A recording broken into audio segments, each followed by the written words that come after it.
Assalamualaikum warahmatullahi wabarakatuh. Ikuti dan kunjungi channel YouTube Maulizul Akbar NAD. Subscribe, like, share, komen.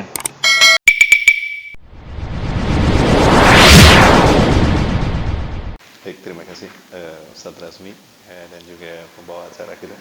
Bismillahirrahmanirrahim. A'udzubillahi minasyaitonirrajim. Bismillahirrahmanirrahim. Alhamdulillahilladzi hadana li hadza wa ma kunna linahtadiya laula an hadana Allah. Laqad ja'at rusulu rabbina bil haqq wa nudu an tilkumul jannatu urithumuha bima kuntum ta'malun. Asyhadu an la ilaha illallah wahdahu la syarika lah. وأشهد أن محمدا عبده ورسوله الذي لا نبي بعده. اللهم صل وسلم على حبيبنا ونبينا محمد بن عبد الله وعلى آله وأصحابه ومن والاه. قال الله تعالى في كتابه الكريم وبقوله يهتدي المهتدون. أعوذ بالله السميع العليم من الشيطان الرجيم من همزه ونفخه ونفثه. يا أيها الذين آمنوا اتقوا الله حق تقاته ولا تموتن إلا وأنتم مسلمون. أو كما قال تعالى في آية أخرى وتزودوا فإن خير الزاد التقوى واتقون يا أولي الألباب. وقال تعالى في آية أخرى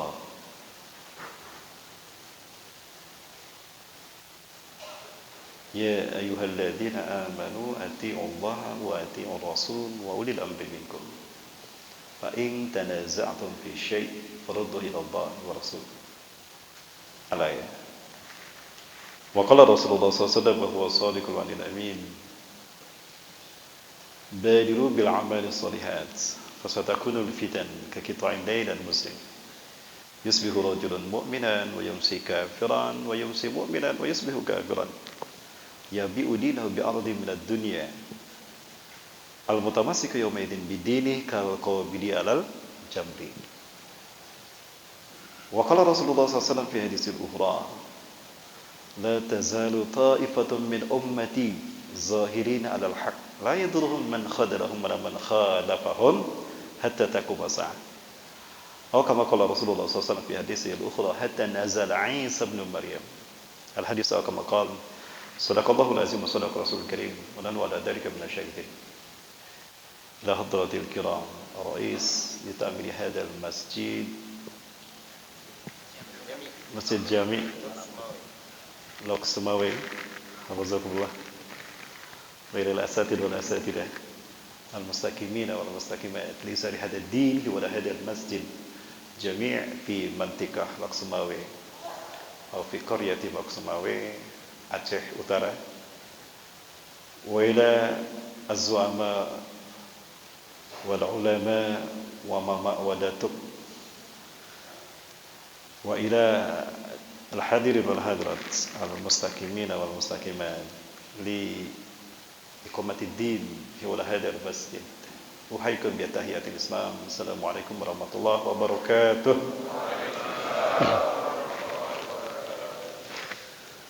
Satu karunia dari Allah Subhanahu wa taala. Pagi hari ini Allah takdirkan saya bisa salat pertama kali di Masjid Jami Loksemawe Aceh Utara. 4 kali saya datang ke Aceh dan ini kali pertama saya baru ceramah di Masjid Jami Loksemawe dan baru kali ini berhenti di Loksemawe. Biasanya cuma dikasih jadwalnya lewat saja. Tapi alhamdulillah kali ini Allah takdirkan saya berharap kapan bisa berhenti di Loksemawe. Subhanallah, Allah takdirkan pagi hari ini memang saya harus silaturahmi dengan orang-orang terbaik, orang-orang pilihan Allah pagi hari ini. Betul Bapak Ibu? Ya. Karena jika ingin melihat kualitas satu kaum itu lihat sholat subuh berjamaahnya. Lihat masjidnya di waktu subuh. Itu kata kata Umar bin Abdul Aziz, ya rahimahullah.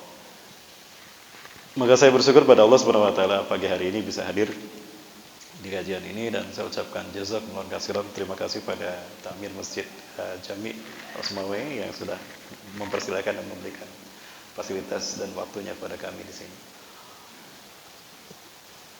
Saya Rahmat Baikuni dari Bandung, Jawa Barat. Saya datang dari Bandung, Jawa Barat. Saya datang bersama istri dan anak saya, putri kami yang paling kecil. mendarat di Kuala Namu, Medan. Dari Medan kami bertemu dengan tim kami, sahabat Natasan Peduli, satu NGO internasional yang konsen dalam bidang sosial kemanusiaan, baik Indonesia, domestik maupun kita ke luar negeri. Namun kali ini karena memang kami belum lama berdiri, kami konsen untuk Indonesia ini membantu para mu'alaf. Dalam hal ini juga membantu para da'i yang mereka berdakwah di tanah-tanah yang memang subhanallah, di bumi-bumi yang sangat minoritas umat Islam di sana dan Islam minoritas di sana.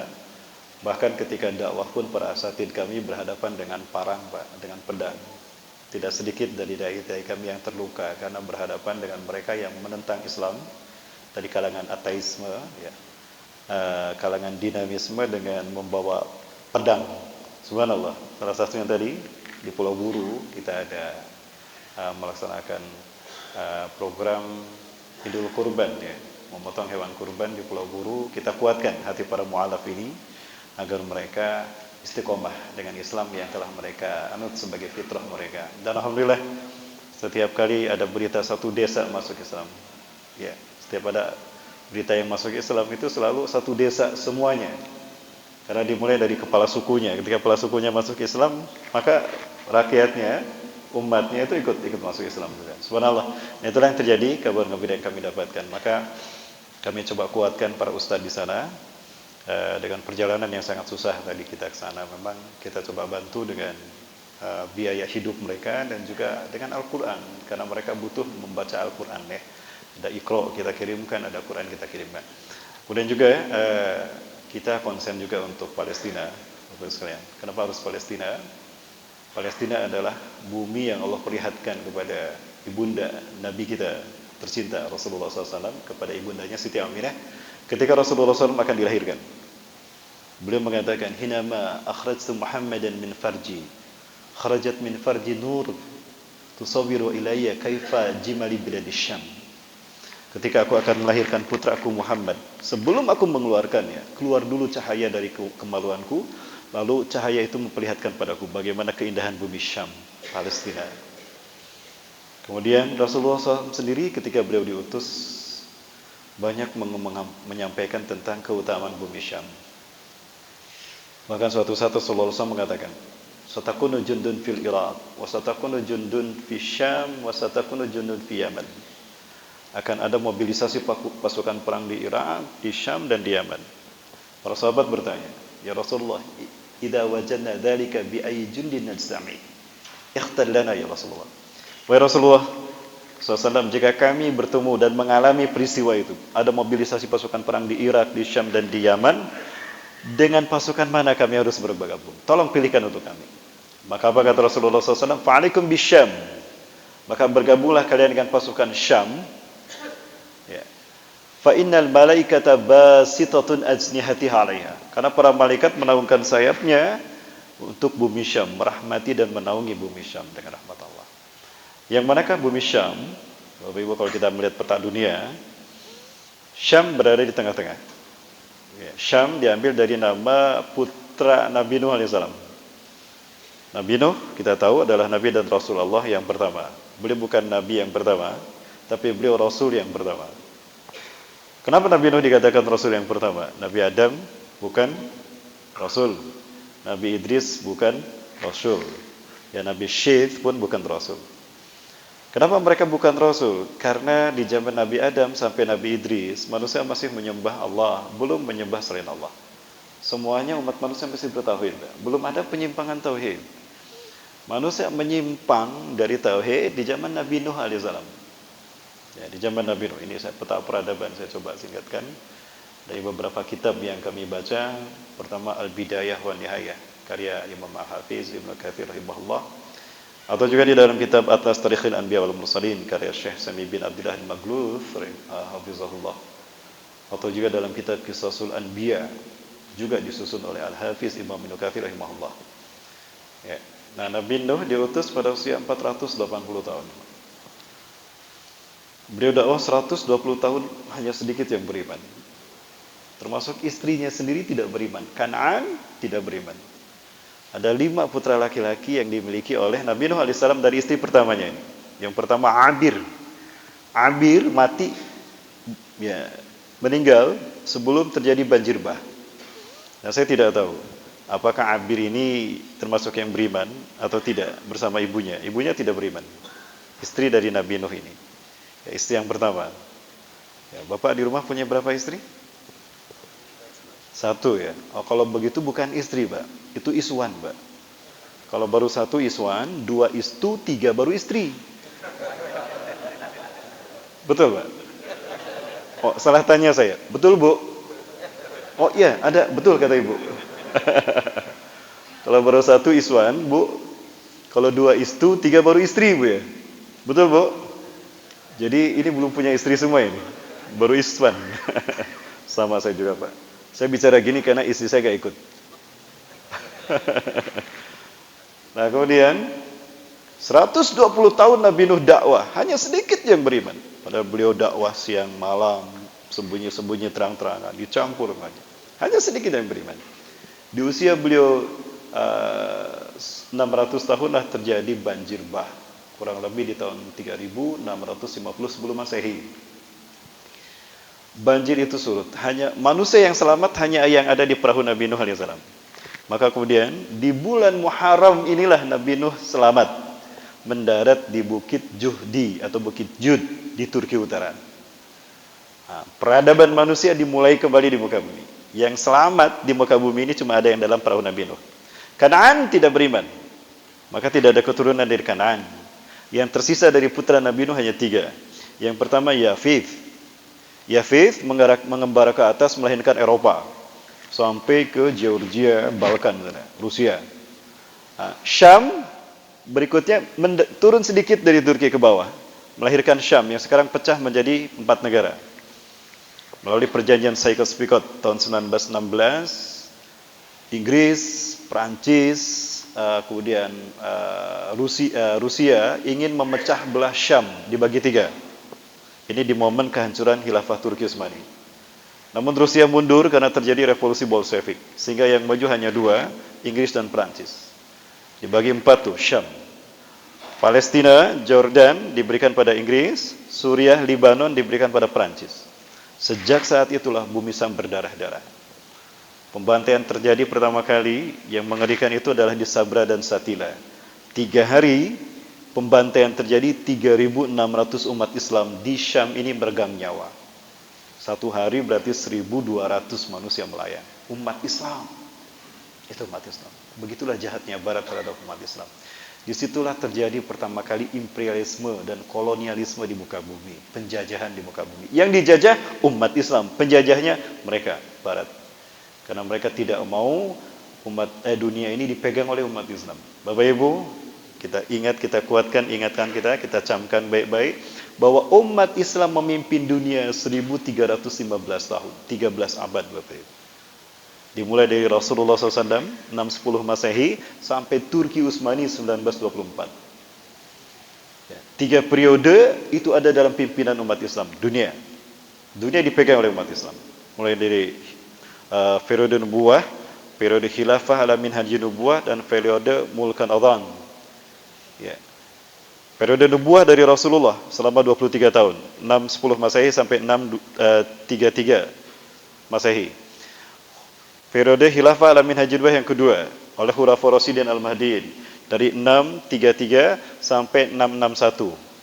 Periode ketiga mulkan adhan dimulai dari dinasti Umayyah di Suriah sampai ke Turki Utsmani 1924, 1262 tahun.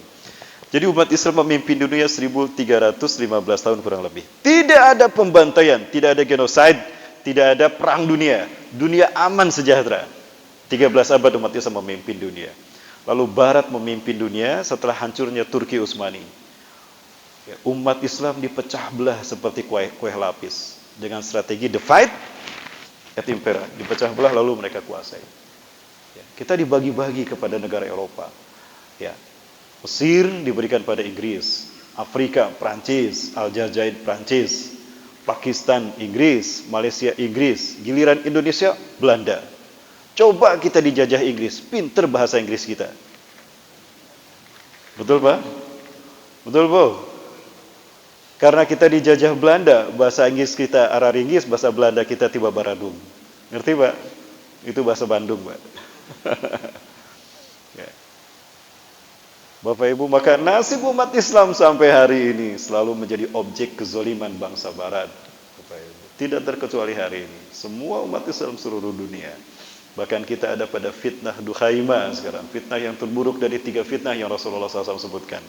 Fitnah Ahlas, fitnah Tusara, dan fitnah Duhaima. Ya, di fitnah Duhaima inilah munculnya fitnah yang terburuk, yaitu fitnah Dajjal.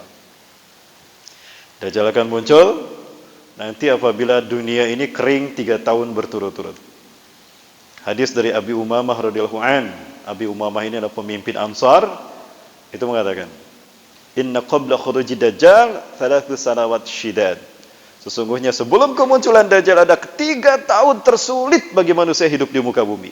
Fiha jau'un syadid, manusia akan ditimpa kelaparan yang sangat luar biasa. Ya, sekarang masih hujan? Masih, bersyukur alhamdulillah. Dajjal berarti masih jauh. Ya, saya sangat bersyukur Bapak sekalian, karena banyak teman-teman kita yang belum nikah Bapak Ibu. Karena kalau Dajjal muncul, saya yakin KUA tutup seluruh dunia. Betul Pak? Bu? Baik. Yang saya hormati dan saya muliakan karena Allah, Bapak pimpinan Badan Kemakmuran Masjid Jami Loksemawe, yang mana saya lupa Pak DKM yang menyambut kami. Terima kasih sudah mengizinkan kami dan menyambut kami Pak. Yang saya hormati juga para pengurus Badan Kemakmuran Masjid Jami, para ustadz, para asatid, ya, asatidah yang dirahmati Allah. Yang juga saya hormati dan saya muliakan karena Allah, MC kita, MC akhir zaman Pak. Kalau saya Ustadz akhir bulan Bapak Ibu. Bukan Ustadz akhir zaman. Sudah ganti profesi saya, dari Ustadz akhir zaman jadi Ustadz akhir bulan Bapak Ibu. Dan juga hadirin kaum muslimin muslimat rahimakumullah. Waktu kita tidak banyak, ya kita hanya 1 jam maksimal ya Bapak Ibu sekalian yang dirahmati Allah. Sampai jam 7 mungkin karena Bapak Ibu harus upacara ya. Betul. Kalau saya upacara di hotel aja Bu. Bapak Ibu yang dirahmati Allah Subhanahu wa taala. Di bulan Muharram ini banyak terjadi peristiwa besar Bapak Ibu. Nah, di antaranya nanti peristiwa besar yang subhanallah nampaknya tidak lama lagi. Sepanjang peradaban ini banyak peristiwa terjadi di bulan Muharram. Bahkan Nabi Isa alaihissalam itu diangkat di bulan Muharram Bapak Ibu. Nah, nanti Nabi Isa akan diturunkan di masjid ini Bapak Ibu. Ya, Rasulullah SAW menyatakan bahwa Nabi Isa nanti diturunkan di saat umat Islam akan melaksanakan sholat subuh. Ya, wa qad uqimatis shalah, dan sungguh qomat sudah dikumandangkan. Ya, wa imamukum minkum, dan imamnya dari kalangan kalian. Artinya bukan dari bukan Nabi Isa, ya, tapi imamnya di kalangan kita. Siapa beliau? Keturunan Rasulullah SAW. Di dalam hadis dari Abu Sa'id Al-Khudri radhiyallahu anhu, riwayat Imam Bukhari Muslim, Rasulullah bersabda, "Minna yusalli khalfahu Isa bin Maryam." Dari keturunanku akan ada laki-laki yang Isa bin Maryam salat di belakangnya. Subhanallah. Siapa dia? Ismuhu ismi. Namanya sama dengan namaku. Wa ismu abi ismu abi. Namanya ayahnya sama dengan nama ayahku. Kalau saya tanya, siapa nama Rasulullah SAW? Ini jamaah masih ada nggak ini? Jamaah. Oi jamaah. Masih ada? Ada, alhamdulillah. Siapa nama Rasulullah? Muhammad SAW. Walaupun banyak nama beliau, tapi kalau kita ditanya siapa nama beliau, pasti Muhammad. Jadi kemungkinan besar namanya Muhammad. Dan ayahnya pun sama, Abdullah. Muhammad bin Abdullah. Yamlaul arda adlan wa qistan. Beliau akan memenuhi dunia dengan keadilan dan kesejahteraan. Kama muliyat zulman wa jawran, sebagaimana sebelumnya penuh dengan kezaliman dan kesemena-menaan. Nah, beliau menjadi imam salat. Falamma yusawu sufufakum, maka tatkala imam kalian meluruskan salat subuh kalian, kata Rasulullah SAW, istawu sufufakum tarasu atadilu. Itu sunnah yang harus kita amalkan oleh imam sebelum salat dimulai. Fanazal Isa bin Maryam indal manaratil bayda syarqiyah Damasqus. Maka turunlah Isa bin Maryam di samping menara putih. Nah, ini menaranya. Nah, ini menaranya Bapak sekalian. Orang-orang menamakan menara Isa bin Maryam, masjidnya Masjid Umawi. Karena satu-satunya masjid yang bermenara putih di timur Damaskus, ya cuma masjid ini yang dibangun oleh Muawiyah bin Abi Sufyan. Muawiyah, dia tidak berbaiat kepada Ali bin Abi Thalib. Kecewa kepada Ali bin Abi Thalib. Kenapa? Karena Ali bin Abi Thalib tidak segera menghukum pembunuh sepupunya, Utsman bin Affan. Beliau kecewa, sementara pembunuhnya dibiarkan berkeliaran, pembunuh Utsman radhiyallahu anhu. Ya. Kata Muawiyah, bunuh! Ya, hukum pembunuh sepupuku Utsman bin Affan. Aku baiat kepadamu Ali. Tapi kata Ali bin Abi Thalib, datang dulu kamu ke hadapanku, baiat padaku, akan aku hukum mereka. Ya, itu istihad Ali bin Abi Thalib. Tapi Muawiyah kecewa, maka dia tidak berbaiat. Dia pergi ke Suriah, di Damaskus dia memproklamirkan berdirinya dinasti Umayyah. Dari situ mulai terjadi distorsi kepemimpinan umat Islam dari sistem khilafah ala minhajin nubuwah kepada mulkan, adhan, kerajaan, dinasti. Baik Bapak Ibu yang dirahmati Allah Subhanahu wa taala, masjid yang dia bangun adalah Masjid Umawi yang tadi yang saya. Disitulah nanti turunnya Isa bin Maryam. Kapan beliau turun? Ya, disitulah pertemuan nanti Nabi Isa dengan Dajjal dan Imam Mahdi. Kapan Imam Mahdi muncul? Ciri-cirinya Ustaz? Ciri-cirinya banyak. Di antara ciri-ciri Imam Mahdi akan muncul, muni'an nasu yahujja ilal bait. Ya. Manusia terhalang dari melaksanakan ibadah haji dan umroh ke Baitullah. Membaca hadis ini pertama kali saya bingung. Apa yang menghalangi manusia melaksanakan haji dan umroh? Belakangan ini saya paham. Apa Bapak Ibu? Corona, pandemi COVID-19. Sekarang sudah menghalangi manusia dari haji dan umroh. Aduh, berarti sebentar lagi Imam Mahdi keluar. Mudah-mudahan teman saya sempat menikah. Amin. Amin. Bang sudah nikah, Bang? Sudah, alhamdulillah. Mau nikah lagi, Bang? Jangan dulu, Bang. Saya juga belum, Bang. Baik Bapak Ibu yang dirahmati Allah Subhanahu wa taala. Ya, kembali ke bulan Muharram. Ya Bapak Ibu. Nanti di akhir kita bahas Bapak Ibu sekalian. Waktu kita masih ada? Masih ya? Lanjut Bapak Ibu sekalian. Baik Bapak Ibu yang dirahmati Allah Subhanahu wa taala. Sekali lagi, ya Nabi Adam alaihissalam bertobat dan diterima taubatnya di bulan Muharram. Kurang lebih Nabi Adam alaihissalam diturunkan dari surga ke dunia itu di tahun 5872 sebelum Masehi. Jadi peradaban manusia di muka bumi ini belum genap 8000 tahun Bapak Ibu. Tapi Ustaz katanya ada manusia pertama Pithecanthropus erectus, Homo sapien, Mojokertensis, manusia kera. Saya bingung, ada fosil manusia kera. Apa Nabi Adam kera? Apakah ada manusia sebelum Nabi Adam? Tidak ada. Lalu apa itu dengan Pithecanthropus erectus? Ya fosilnya ada Ustaz, manusia kera. Bapak Ibu, lupakah kita di zaman Nabi Musa ada yang dikutuk menjadi kera kan? Betul? Mereka malu karena mereka dikutuk Allah menjadi kera. Maka mereka memencilkan diri. Mereka mengisolasi diri. Lalu Allah hukum mereka. Allah balikan tanah yang di bawah menjadi di atas, yang di atas menjadi di bawah, lalu mereka terkubur. Sehingga yang di atas itu seolah-olah umur karbonnya jutaan tahun Bapak Ibu. Karena karbon yang di atas, yang tadinya di bawah. Kalau memang manusia saat itu adalah manusia kera, Homo sapien, kenapa fosilnya tidak di Lok Semawe juga ada? Kenapa tidak di seluruh dunia? Kenapa hanya di tempat-tempat tertentu? Itu saya tidak yakin Bapak Ibu. Allah menciptakan kita dalam bentuk yang mulia. Betul. Fi ahsani taqwim. Ya, apakah Nabi Adam manusia kera? Tidak. Saya tidak percaya dengan teori evolusi tadi. Mungkin cuma Darwin atau Lamarck saja yang lahir dari evolusi kera. Baik Bapak Ibu sekalian. Nah, Nabi Adam alaihissalam beliau bertobat setelah beliau diturunkan setelah makan buah pohon kayu yang iblis menamakannya khuldi. Khuldi bukan nama dari Allah, nama dari iblis. Iblis ini nama aslinya Azazil. Selama ribuan tahun gak pernah maksiat kepada Allah sedikit pun. Ya, la ya'sullaha madam hayatin ala kufi alfi sana. Setiap 1000 tahun gak pernah maksiat tuh iblis. Oh, Allahu Akbar. Taat kepada Allah. Dia menentang perintah Allah pertama kali adalah tidak mau sujud kepada Nabi Adam karena merasa lebih baik. Maka sejak saat itulah Azazil mendapatkan gelar iblis. Nah, dialah yang menamakan buah khuldi. Nabi Adam diturunkan Allah dari surga ke Hindustan. Siti Hawa diturunkan di Jazirah Arab yang kemudian diberi nama Jeddah. Terpisah 100 tahun. Adapun Azazil, iblis, diturunkan Allah di Dastamaisan, di Irak, Basrah. Dalam bentuk seekor ular besar, bersayap, bertanduk, ya, bercakar dan bisa mengeluarkan api dan berbicara. Ular apa itu?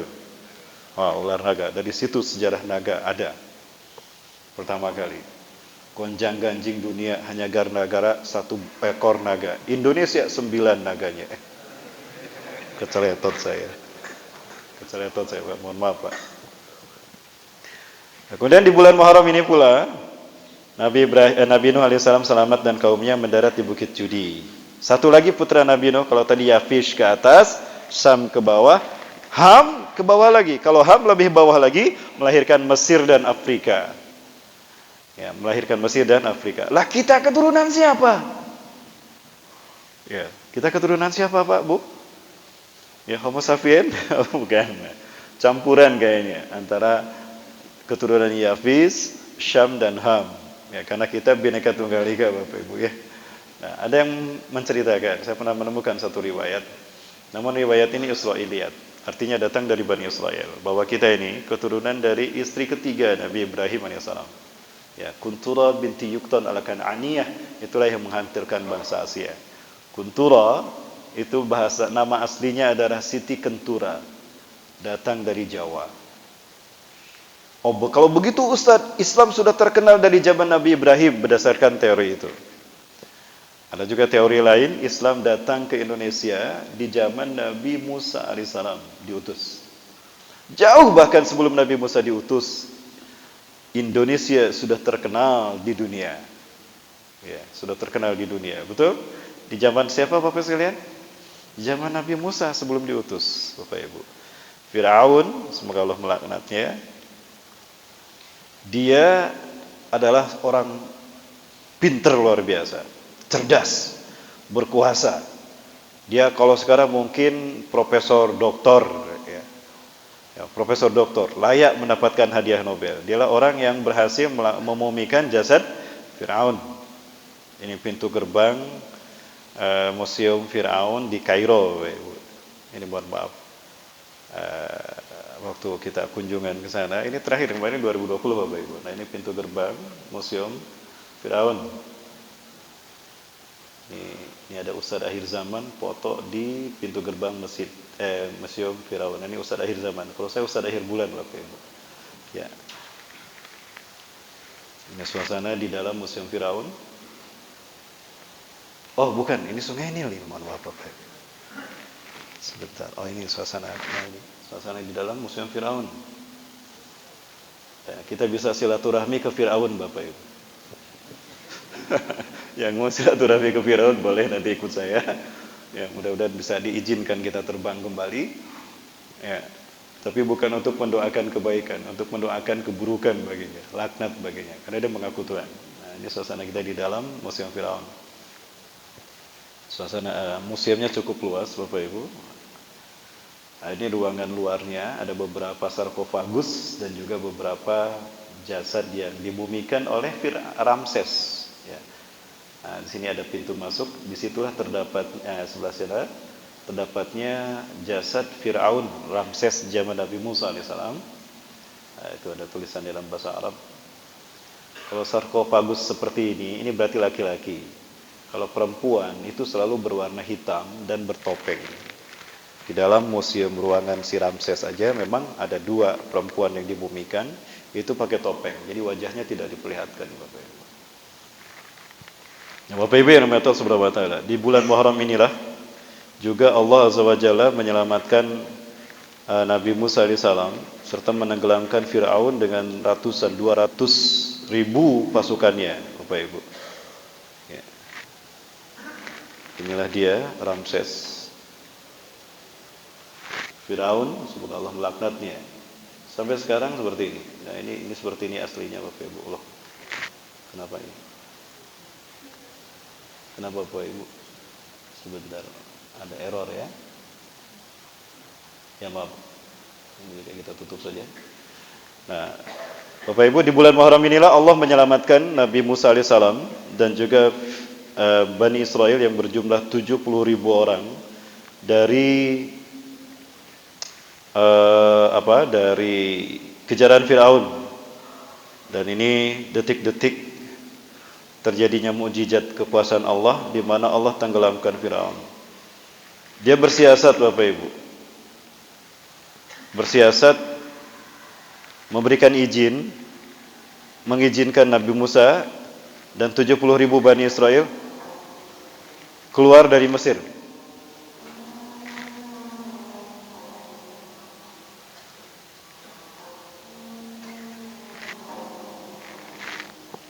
Ada 70.000 Bani Israel yang mengikuti Nabi Musa alaihissalam keluar dari Mesir menuju ke negeri yang Allah janjikan, Palestina, bumi Syam.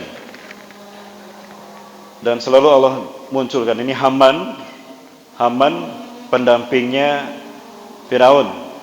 Dulu dia berpihak kepada Nabi Musa, ya, lalu membelot kepada Fir'aun. Dan ini Ramses II, Firaun itu. Kalau sini diberitakan ganteng dia. Ternyata dia mengizinkan Bani Israel dan Nabi Musa keluar dari Mesir untuk dibantai habis. Maka dia mengeluarkan 2 kali lipat jumlah pasukan lebih banyak daripada daripada umat Nabi Musa AS.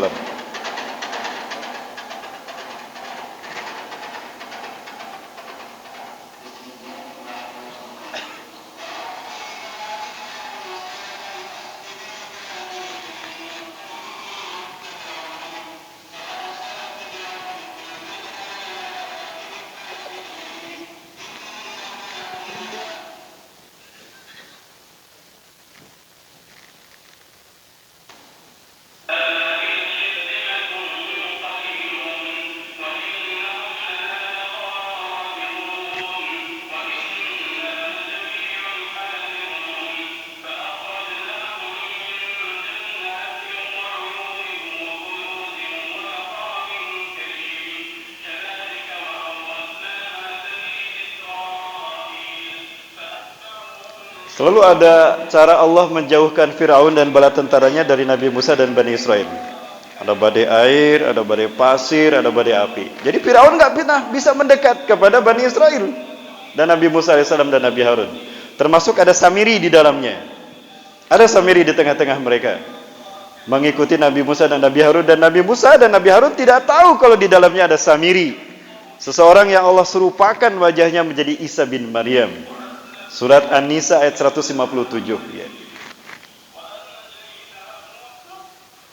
Bapak Ibu, ketika sampai di pinggir Laut Merah, Nabi Musa dicaci maki oleh kaumnya di sini. Celaka kita, mampus kita, bodoh amat Musa. Nah, itu Bani Israel seperti itu. Nabinya aja dicaci maki. Gak sopan mereka, gak ada adab sama nabinya. Musa yang namanya melarikan diri itu ke darat, bukan ke laut. Mampus kita. Di belakang Fir'aun dan bala tentaranya siap menghabisi kita. Di depan ada lautan. Mampus kita nanti dimakan sama ikan hiu. Habis riwayat kita, kata mereka. Ikhla qaulakum. Jaga kata-kata kalian. Hada laysa min amri. Ini bukan kehendakku. Hada min amri Rabbi. Ini perintah Allah. Innahu ma'iyya Rabbi sayahdin. Allah bersama kita. Dia akan memberikan petunjuk. Kalian lupa.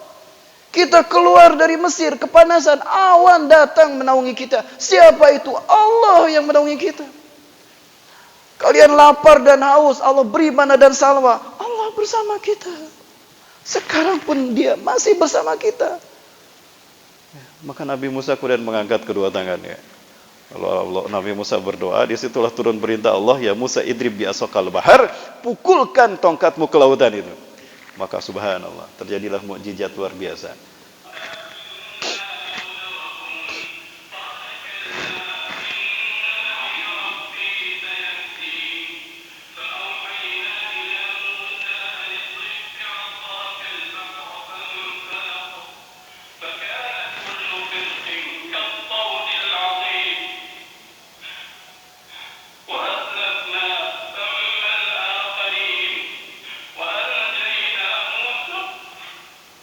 Jadi sengaja diarahkan ke tempat itu karena di sana ada jalan yang banyak lubangnya dan batu karangnya, sehingga Firaun nggak pernah bisa lari kencang.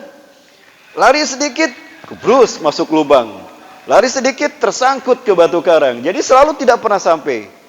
Sementara Bani Israel sudah sampai di ujung, selesai sampai mereka di Mesir, maksud saya mohon maaf, di Palestina, maksudnya di Rafah ya, Padang Ti.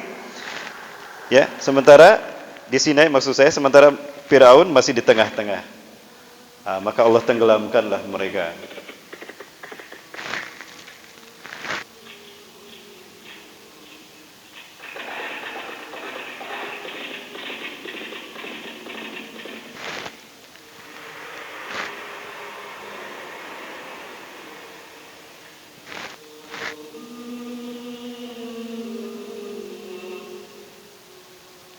Bapak Ibu, inilah detik-detiknya tenggelam Firaun, laknatullah alaih. Ramses II. Firaun itu gelar Raja Mesir. Gelar aslinya Faraoh. Diambil ke dalam bahasa Arab menjadi isim sifat. Biasanya ditambah alif nun atau waw nun. Menjadi Firaun. Di saat dia tenggelam, di saat itulah dia sadar kalau dia bukan Tuhan, dia manusia. Di saat itulah dia jujur sejujur-jujurnya kalau Allah Tuhannya. Maka dia mengangkat tangan kirinya dan berkata, Amantu bi Rabbi Musa wa Harun. Aku beriman kepada Tuhannya Musa dan Harun. Tapi apa daya, itu sudah sakaratul maut, Allah tidak terima. Rasulullah SAW sabdakan, Man taba qabla inna Allah yaqbalu taubatal abdi malam yughargir. Allah menerima taubat seorang hamba sebelum sakaratul maut. Bahkan malaikat Jibril kesal. Malaikat Jibril kesal sama si Firaun. Ya, lu udah mau mampus, lu bilang la ilaha illallah. Nih, rasain, dijejalkan itu pasir diambil sama malaikat Jibril. Nih, makan nih pasir. Maka dia tidak pernah bisa mengucapkan Allah, gak bisa. Begitu sabi tangan kirinya ke atas. Qadarullah. Al-Quran dibuktikan kebenaran dia. Para peneliti barat menemukan pasir di mulut Fir'aun sampai tenggorokannya. Itu pasir yang dijejalkan oleh malaikat Jibril untuk membuat Fir'aun tidak bisa menyebutkan lafaz Allah Azza wa Jalla. Bapak Ibu, peristiwa ini terjadi di bulan Muharram. Ya, terjadi di bulan Muharram, termasuk diangkatnya Nabi Isa alaihissalam ke langit. Ya, Bapak Ibu yang dirahmati Allah, Nabi Isa masih hidup atau sudah mati? Sudah wafat? Sudah mati? Belum, berarti masih hidup. Di mana Nabi Isa? Ada di Lok Sumawe? Ya, Nabi Isa masih hidup. Ya.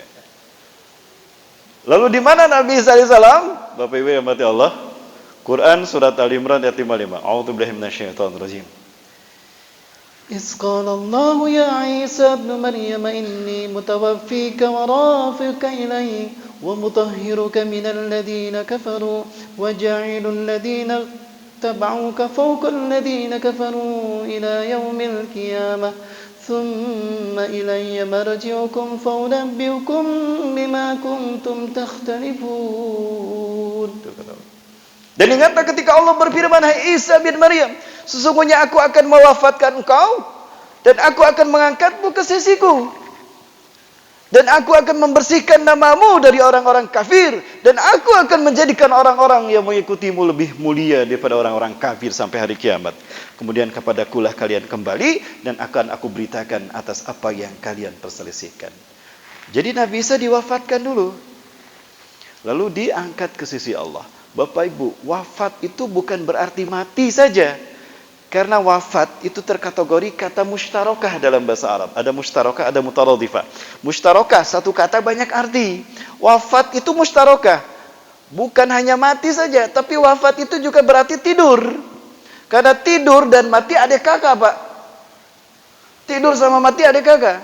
Rasulullah SAW bersabda, An-naumu akhul maut, wala yamutu ahlul jannah. Tidur saudaranya kematian dan ahli surga tidak akan pernah mati. Jadi Rasulullah SAW mengatakan Nabi Isa itu ditidurkan. Quran surat Al-An'am ayat ke-60. A'udzubillahi minasyaitonirrajim. Wa huwal ladzi yatawaffakum bil-lail wa ya'lamu ma jarahtum bin-nahar. Dan dialah Allah yang telah menidurkan kamu di waktu malam dan Allah Maha mengetahui apa yang kalian lakukan di siang hari. Jadi wafat itu berarti tidur. Jadi Nabi Isa ditidurkan, bukan dimatikan, tapi katanya wafat. diangkat ke sisi Allah Subhanahu wa taala. Berarti hari ini Nabi Isa ada di mana? Di sisi Allah Subhanahu wa taala dalam keadaan tidur. Kan tidur kan tadi. Ustaz, kok bisa tidur 2000 tahun? Lah, tidurnya di mana? Di sisi Allah, bukan di Lok Semawe. Di Lok Semawe 2021, di sisi Allah baru 2 hari. Baru yaumihi ka'alfa sanatin mimma ta'udun. 1 hari di sisi Allah 1000 tahun yang kalian hitung. Betul? Ya, 1 hari di sisi Allah, di sisi kita 1000 tahun. Berarti kalau di dunia 2021 Masehi, di sisi Allah baru 2 hari. Jadi Nabi Isa belum berubah. Baru 2 hari Nabi Isa tidur. Berubah tidak?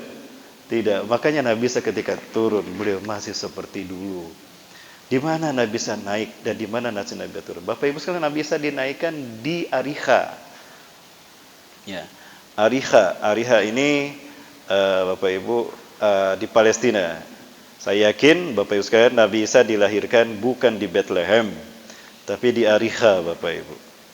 Ya, orang-orang Yahudi menyebutnya Jericho. Nah, ini Ariha. Ini kunjungan kami 2020 kemarin, sebelum pandemi. Nah, inilah bukit orang-orang Barat menemukannya Mount Temptation. Kata mereka di sini Nabi Isa Al-Masih Yesus Kristus bertapa 40 hari 40 malam. Ya. Setahu saya di sini memang banyak gua, Bapak Ibu. Kalau kita lihat, ya. Bapak Ibu, suasananya sangat dingin sekali, sampai 8 derajat Celcius ya kalau musim dingin. Sampai salju pernah menghalangi kami ketika kami menuju tempat ini, Bapak Ibu. Nah, di sini banyak gua. Di gua-gua itulah Nabi Isa dan Hawariyun menyembunyikan diri, menyelamatkan diri. Ada kemungkinan besar memang Nabi Isa AS diangkat di sini. Ada juga yang mengatakan Nabi Isa diangkat dan tidak jauh dari tempat beliau dilahirkan. Nah, ini adalah tempat yang mengingatkan kami pada saat-saat Siti Maryam melahirkan Nabi Isa AS. Nah, ada yang menyebutkan Nabi Isa diangkatnya di sana. Nah, di sini Nabi Isa diangkat. Ada juga yang menyebutkan di bukit yang tadi Nabi Isa diangkat ke langit. Bapak Ibu yang mati Allah, menurut hemat saya, Bapak Ibu, mungkin kita berbeda pendapat. Saya yakin Nabi Isa tidak dilahirkan di Bethlehem. 2 kali saya ke Bethlehem, saya tidak melihat ada pohon kurma di sana, ada kebun kurma di sana. Kebun kurma justru berada di sini, di Ariha. Nah, ini kebun kurmanya. Nah, tadi airnya, ini suara airnya, itu masih ada sampai sekarang. Jadi kemungkinan besar Nabi Isa dilahirkan di sini. Ya, karena Siti Maryam itu pergi meninggalkan Masjidil Aqsa, mengembara ke satu desa. Ada yang menyebutkan nama desa itu Nazaret. Ya, dari situlah melahirkan nama Nasoro. Ya, menurut saya tidak, tapi di sini Nabi Isa dilahirkan. Karena di sini banyak pohon kurma. Kurma yang terbaik adalah kurma dari sini. Kurma majun, besar-besar Bapak Ibu, dagingnya tebal, bijinya kecil. Nah, Bapak Ibu yang mati Allah Subhanahu wa taala, ya. Di mana beliau nanti kemudian akan bersatu memimpin dunia di Palestina, Bapak Ibu, di Palestina. Lalu bagaimana nasib Palestina saat ini? Sangat menyedihkan sekali, Bapak Ibu. Beginilah nasib kiblat kita yang pertama, Bapak Ibu, Masjidil Aqsa. Masjidil Aqsa adalah kiblat kita yang pertama. Ketika salat wajib Allah wajibkan, Allah turunkan perintahnya pada kita, Rasulullah SAW salatnya menghadap ke sini. Ini kiblat kita yang pertama, Masjidil Aqsa. Yang disebut dengan Masjidil Aqsa adalah areal yang ada dalam areal garis merah ini. Inilah Masjidil Aqsa. Areal seluas 14,4 hektar, Bapak Ibu. 144.000 meter persegi, 14,4 hektar. Di dalamnya terdapat 5 masjid. Ada Masjid Dome of the Rock. Nah, ini Masjid Dome of the Rock. Disebut Masjid Dome of the Rock karena di dalamnya terdapat batu Mi'raj yang dinaiki Rasulullah SAW. Sebesar sampai tiang itu mungkin ya batunya. Nah, kita bisa sholat di bawahnya karena batu ini terapung, tidak sampai ke bawah. Kita bisa sholat di dalamnya karena di bawahnya ada ruangan. Nah, disebut juga Masjid Qubatus Shahra karena kubahnya emas kuning. Nah, ini Masjid Qibli, disebut Masjid Qibli karena di masjid inilah para sahabat di zaman Rasulullah SAW yang tinggal di sini sholat pertama kali menghadap ke Ka'bah. Itu di masjid itu, sholat asar. Setelah turun Al-Baqarah 144, qad nara taqalluba wajhika fis sama. Maka dinamakan Masjid Qibli. Di bawah masjid itu ada Old Aqsa, masjid tua yang Rasulullah masuk lewat pintu itu juga pernah. Nah, Bapak Ibu, di masjid itulah terdapat jet set yang besar, raksasa. Kenapa ada jet set raksasa? Karena Israel menghentikan pasokan listrik untuk Masjidil Aqsa. Satu-satunya masjid besar dunia yang BKM-nya orang Yahudi ya Masjidil Aqsa. Bayangkan ada masjid takmirnya orang Yahudi. Cuma imam sholatnya aja bukan dari mereka, karena mereka nggak sholat. Kuncinya mereka pegang. Ya, yang ngatur siapa yang masuk, mereka juga Bapak Ibu. Yang orang Palestina yang boleh sholat di Masjidil Aqsa hari ini, hanya yang usia 55 tahun ke atas. Di bawah itu nggak boleh Bapak Ibu. Kecuali ada surat vaksin. Keceletot saya. Itu masjid yang ketiga. Artinya, Al-Aqsa itu harus nyala, pakai jet set itu, pakai minyak. Minyaknya dari siapa? Dari sumbangan umat Islam dunia. Alhamdulillah Indonesia termasuk yang terbesar menyumbangnya. Nah, Bapak Ibu nanti donasi Bapak Ibu sekalian. Salah satunya ketika kami serahkan pada Syekh kami di sana. Ya, tadi Bapak Ibu lihat Syekh Abu Royan, ya. Beliau Syekh yang menerima kami, beliau guru kami dalam hal bagaimana kita mengikat persaudaraan Indonesia Palestina. Bapak Ibu itu nanti dipotong untuk membantu mereka dan menyalakan Masjidil Aqsa. Subhanallah, pahala yang kita dapatkan adalah pahala mereka yang sholat di sana.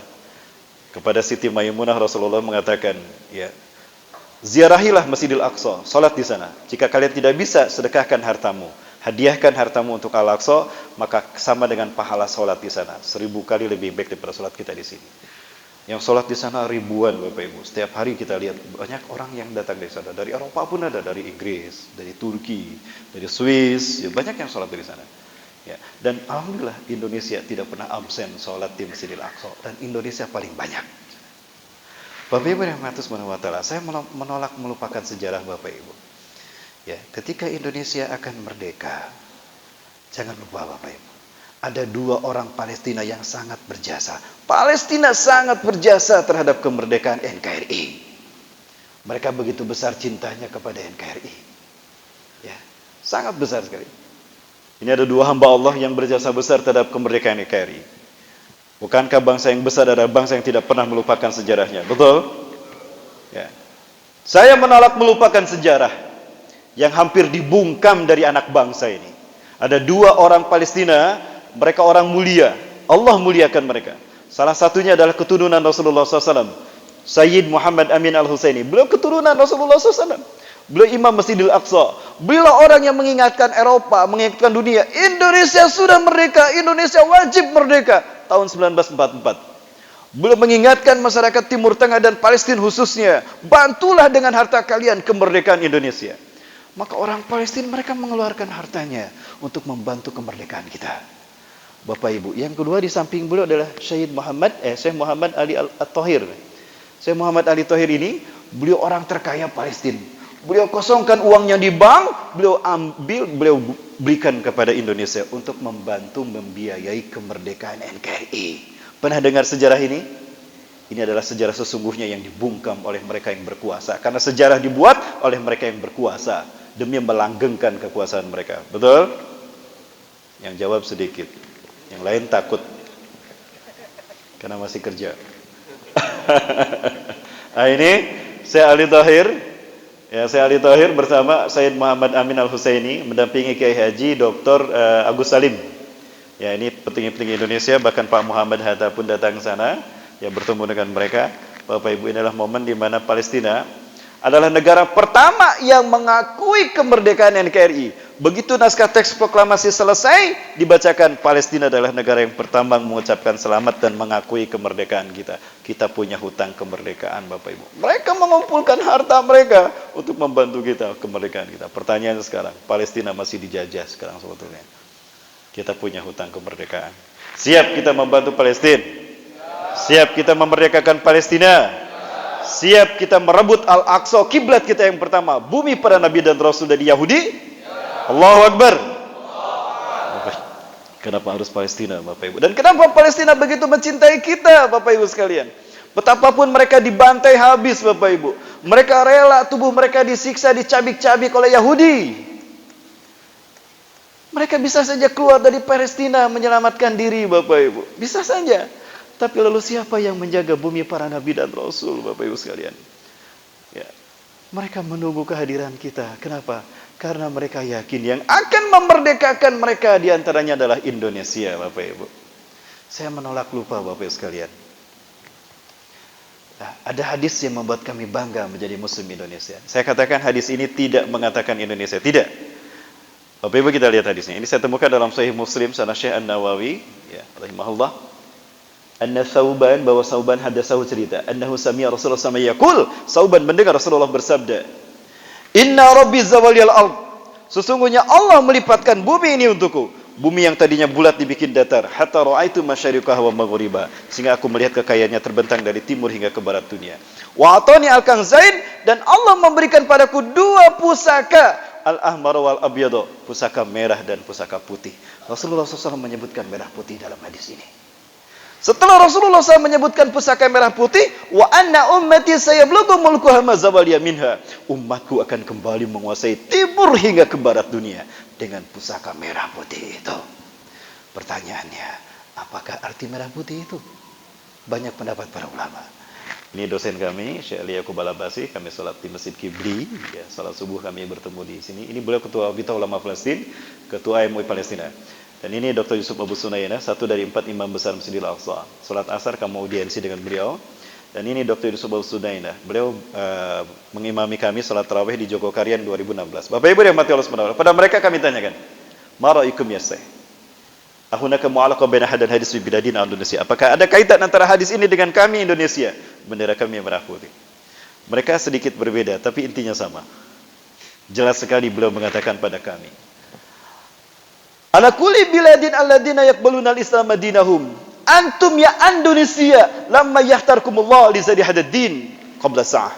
Dari semua negara yang menerima Islam sebagai agamanya, tinggal kalian Indonesia. Beliau juga menyebutkan Nusantara yang belum Allah pilih memimpin kebangkitan Islam.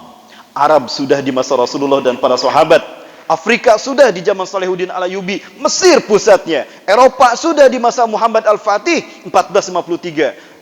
Turki pusatnya. Asia yang belum, Nusantara yang belum, dan insya Allah 12 negara dalam seminar-seminar internasional kita, mereka mempercayakan kepemimpinan pada kita Indonesia. Lalu kenapa kita konsen pada penghafal Quran? Karena merekalah yang memberikan kabar gembira kepada kami. Di saat kami berada di Al-Quds, Bapak Ibu, kami mendengar ada 5 penghafal Quran pemuda, ada 14 tahun, 13 tahun, 16 tahun. Mereka tidak bertemu sebelumnya. Tapi di malam yang sama, di bulan Ramadan 1435 Hijriah, mereka bertemu mimpi bertemu Rasulullah SAW. Di dalam mimpinya Rasulullah SAW bersabda, ya ahla Syam, ya ahlal Goza, innal ladina sayuharirkum min zulmil yahud, wa yu'aduna al-Quds ala rihabikum, ikhwatukumul muslimun al-Indonesia. Wahai penduduk Syam, wahai penduduk Gaza, sesungguhnya bangsa yang akan membebaskan kamu dari kezaliman Yahudi dan akan mengembalikan Al-Quds ke tangan kita adalah saudara kalian Indonesia. Allahu Akbar. Bapak Ibu, sekarang momentum kemerdekaan. Kalau kita bangsa yang tahu diri, kalau memang kita bangsa yang besar dan mulia, punya jati diri, bayar hutang kemerdekaan kita, bantu Palestina untuk merdeka. Betul? Bapak Ibu. Baik, sambil nanti Ustaz Doni Widiansah menerangkan apa yang membantu kita, apa yang harus kita lakukan, Bapak Ibu, saya perlihatkan bagaimana nasib Masjidil Aqsa, Bapak Ibu yang mati Allah. Sampai hari ini masjid kita, bahkan kami melihat Bapak Ibu, masjid ini nyaris dihancurkan. Ada 300 terowongan di bawahnya. Bapak Ibu, insya Allah saya ada 6 titik di Lok Sumawa ini, kita bedah keutamaan Masjidil Aqsa dan Palestina, serta seperti apa peristiwa akhir zaman dan di mana posisi Indonesia. Kita akan kaji di kajian berikutnya, di jam tayang berikut ini bersama kami sahabat Atasan Puri. Bapak Ibu, silakan Ustaz Dodi Widiansa. Ini nanti kita lihat bagaimana nasib Masjidil Aqsa di bulan Ramadan.